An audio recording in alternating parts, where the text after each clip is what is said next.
time. But I'd like to point out that all of this discourse about chemical weapons being so special is, I think, wrong. I think it's, again, regrettable that chemical weapons have been used.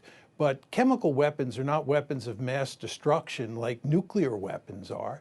The reason that chemical weapons were not used in World War II was not because someone like Adolf Hitler was above using them for moral reasons. They weren't used because they have very little military utility. Anybody who's been in the Army knows that chemical weapons just don't buy you much on the battlefield. And in fact, the United States used nuclear weapons in World War II. So the norms could not have been very powerful in that war. And what we have here in Syria is a case where it appears that about 1,000 people were killed by chemical weapons. But I would estimate that roughly 40,000 people had been killed by conventional weapons before these 1,000 people were regrettably killed by chemical weapons.